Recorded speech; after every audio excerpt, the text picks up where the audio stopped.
皆さんこんにちは、くまパンチです。いや暑い日が続いていますね。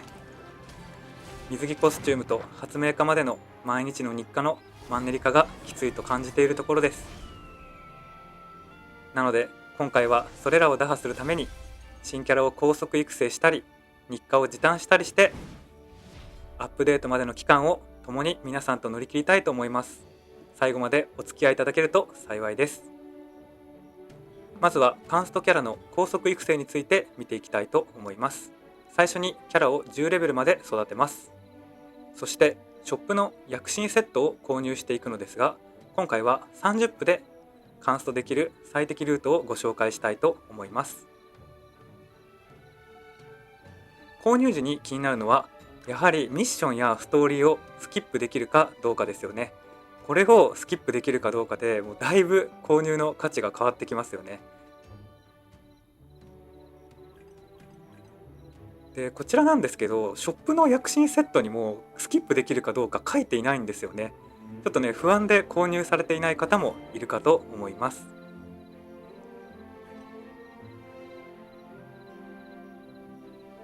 こちらレベル55チケットに加え、装備や狩猟強の証などの副産物ももらえます。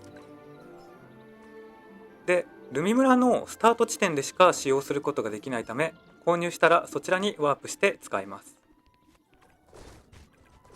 こちらのすごい点なんですけど、新キャラのミストリックスにも使えるところがすごいですよね。発明家にも使えそうです。しかしね、今回はずっと作りたかったガンナーを作ってしまいました。イベントがあるのに。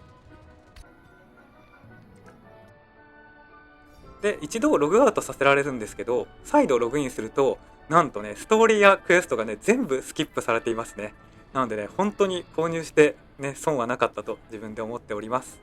報酬も全部受け取れますね。で副産物を回収していきたいと思います。でミッション報酬などでバッテリーももらえるので、欠かさずにね回収していきたいところです。武器と防具ペットももらえます。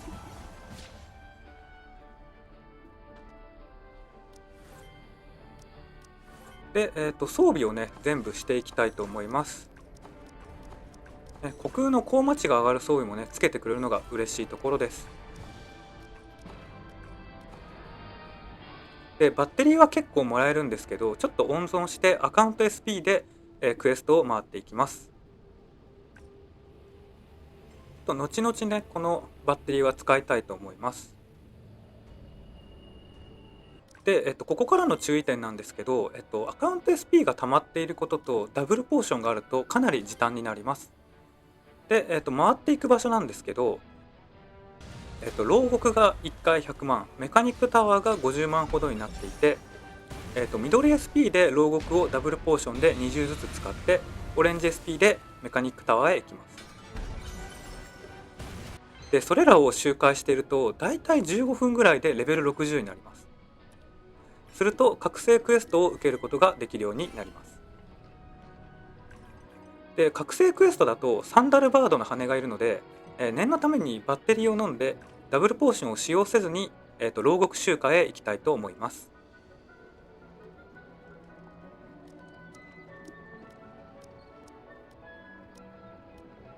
でですね、牢獄を、回っていると、羽が落ちますね。こちらですね、サンダルバードの羽。これで、もうね覚醒できるので、ドロップしたら自宅で、自分の影と戦って無事に、覚醒スキル習得となります。かなり快適でした本当に。で自分なんですけど、大体なんか SS 取りながら回っていたんで、30分ぐらいかかったんですけど、多分マッチングマルチとかを使えば本当に最短で20分ぐらいでいけると思います。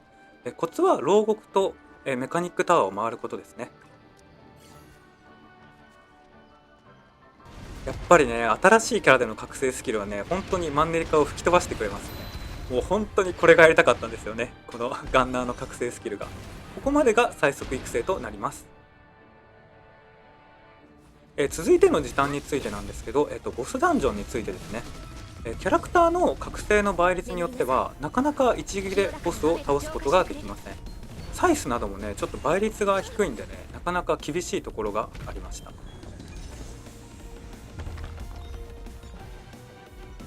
でもね、周回キャラの目安としてやっぱりね、ワンボタンで倒せるのはものすごく楽なのでね、サブキャラ含めてね、そこまでの育成がおすすめとなっております。で、サイスは、第一覚醒スキルがね、DPS がね、ものすごく高くて速いんですよね。ただね、ちょっと難しいんですけど、こちらでね、やっぱりね、ワンパンできるようになりたいですね。で、サブキャラでもワンパンできるようになったので、ちょっと目安を載せていきたいと思います。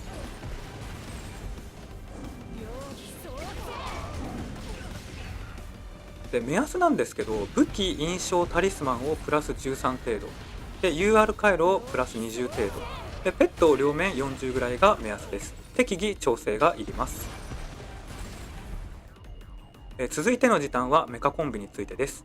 クリアラやってたらね、もう許可と証がね、枯渇することがね、時々ね、訪れると思います。なのでね、最適ルートをね、やっぱりね、覚えたりですとか、自分で開拓するのが大切になってきます。ルートは右も左でもタイムは変わりませんでした。サイスは15秒。で、ある程度の火力と移動スキルが必要になってくるんですけど、サイスはね、人形に乗ってね、移動するのは逆に遅かったです。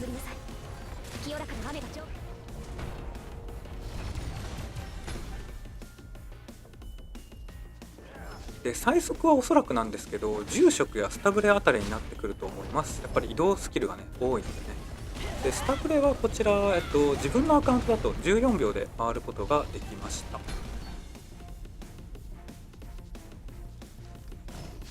で、まあ大体15秒で回れると1分で4周、10分で40周の計算になるんですけど、ちりつもなんでやっぱ毎日となるとね、やっぱりね、なるべく早く回りたいと思います。負担が減るんでね。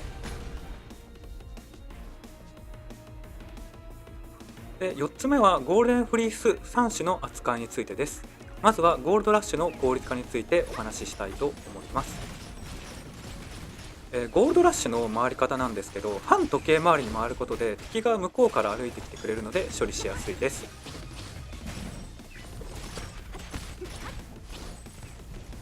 そしてですね、なるべく多くの敵を巻き込んで、移動スキルとか、ね多く積んで敵を倒していきたいと思います。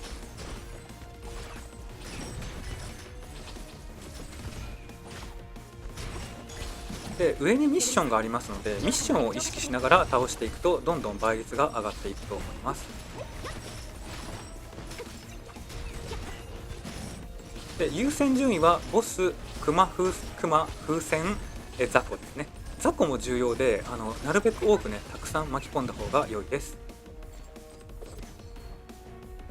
サイスでね、ついにね、178万に達成することができました。ちょっと時間かかってきましたね。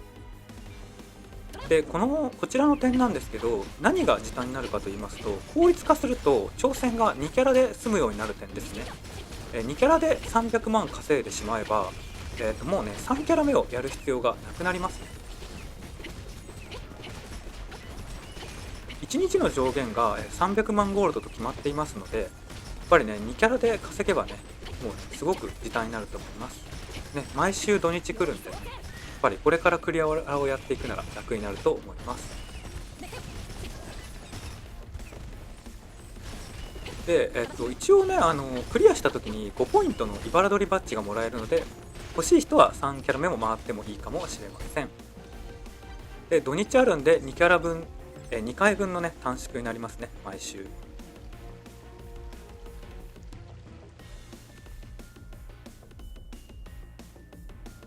で、続いては水辺の秘境になりますね。こちらは、左上の狩猟強の証を100枚稼いだ後、宝箱のグレードが上がっていくんですけど、大体ね、600万ダメージを稼げば上限報酬を獲得できます。与えたらスタートで即抜けして時短をしていきます。で、見返したんですけど、多分正確なものだと550万ダメージほどで宝箱が変わっていました。しかしね、ちょっとやっぱ不安なんで念のため600万ほど毎回与えています。で、こちらは報酬がね、とても美味しいので、月水金は忘れずにログインして3キャラで挑戦するようにしたいところです。で、ゴールデンフリース3つ目のスピードレースになります。こちらは回路が手に入るのですが、究極の時短はね、やらないことだと思いますね。3キャラやともやるとね、時間がかかって、しかも回路はね、メカコンビで回収可能なので、しかしね、厳選をする人はやっぱりクリティカル、攻撃、属性強化など必要になってくるので、やっぱりね、こちら5つ目になるんですけど、移動スキルをたくさん積むことが攻略ですね。で、移動スキルのおすすめは、運針だとレオパルド・パンス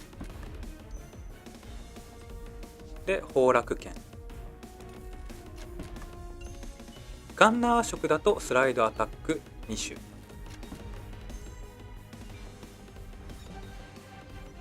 で、重火器に乗る炎の巡業などがおすすめになっております。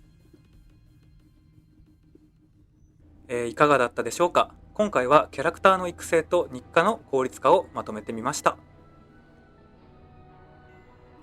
ご視聴いただきありがとうございました。チャンネル登録、高評価、励みになっております。また次回お会いしましょう。さようなら。